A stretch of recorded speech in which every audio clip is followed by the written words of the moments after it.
हज़ारा motorway गुज़िश्ता साल शुरू हुआ है, जिला बहुत ही तेज रफ्तारी के नाल जारी रहे। दिन रात की मेहनत तो बाद आखिरी मरहल में दाखिल हो चुके हैं। इस मोटरवे चलने तो बाद घंटे का सफर मिनटा में तय होती। मोटरवे इंतजामिया का यह आखना है कि पहले मरहले में बुरहान तो शाह मकसूद तक ट्रैफिक वास्ते खोले जुलसी, जिला के चंद दिन का काम बाकी रह गए। ये तो बच्चा जानता है कि मोटरवे के बहुत फायदे हैं। पाकिस्तान में जितने भी मोटरवे बने हैं उससे आपका टाइम कितना बच रहा है, ठीक है, कितनी सहूलियत है, कितने एक्सीडेंट कम हो रहे हैं, ये चीज़ें हैं। आने वाले वक्त में ये प्रोजेक्ट जो है ये बहुत अहमियत का हामिल है, इससे बहुत फ़ायदे हैं। आई थिंक 27 तक इसकी ओपनिंग है, बाकी थोड़ा सा काम रहता है, वो भी टाइम शेड्यूल के मुताबिक हो जाएगा पूरा। DPO साहब को हमने पूरा मोटरवे को विजिट करवाया, इसको पूरा घुमाया। इंशाल्लाह 27 को हमारा इफ्तिताह है। फायदे तो आप लोग देख रहे हैं माशाल्लाह, कितनी दुनिया इस पे रोजगार पे लगी हुई है। पाकिस्तान को एक ये मतलब एक गोल्डन चांस है और काफ़ी लोग अभी भी रोजगार में लगे हुए हैं और इंशाल्लाह इसके बनने के बाद भी काफ़ी लोगों को मतलब रोजगार मिल जाएगा इंशाल्लाह।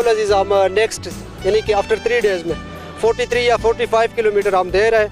आगे हमारा जो मतलब हवेलिया हमारा एंड है, यानी कि इस प्रोजेक्ट का जो हमारा एंड है इंशाल्लाह वो भी हम नेक्स्ट यानी कि 7 महीने के बाद हम इसको भी काम हो रहा है ज़ोरों शोर से, यानी कि शिफ्ट चल रहा है, नाइट भी शिफ्ट चल रहा है, डे को भी चल रहा है।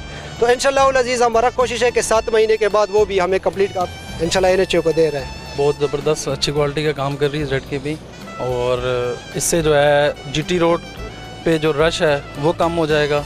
6 लाइन मोटरवे है ये, और ये इंशाल्लाह इस दिसंबर के एंड में इंशाल्लाह हमारी कोशिश है इसका इफ्तिताह करने की, और शाह मकसूद इंटरचेंज तक, और इससे आगे हवेलियाँ तक हमारे पास प्रोजेक्ट है। इंशाल्लाह 7-8 महीने के अंदर हमारी कोशिश है कि हम उसको भी कंप्लीट करेंगे, और बहुत फ़ायदा है इसका लोगों को। आप देख रहे हैं कितनी अच्छी क्वालिटी का काम हो रहा है और बहुत तेज़ी से दिन रात जो है इसके अंदर काम हो रहा है यहाँ पर। ये तो सीपे का बहुत बड़ा प्रोजेक्ट है ना, आजकल पूरे मुल्क पाकिस्तान पे छाया हुआ है ना, और इस प्रोजेक्ट पे तो सारे लोगों की नज़र है ना, और ये प्रोजेक्ट इन प्रोजेक्ट के वजह से लोगों को बहुत फैसिलिटी मुहैया होगी। मतलब अभी भी आपको दिख रहा है कि कितने लोग जॉब लगे हुए हैं। हज़ारा मोटरवे का काम इख्तितामी मराइल में दाखिल हो चुके हैं। मोटरवे इंतजामिया का यह दावा है कि चंद दिन बाद इसे ट्रैफिक वास्ते खोल दिया जुलसी। कैमरामैन महफूर रहमान नाल नवीद मुगल, K2 TV, हरीपुर।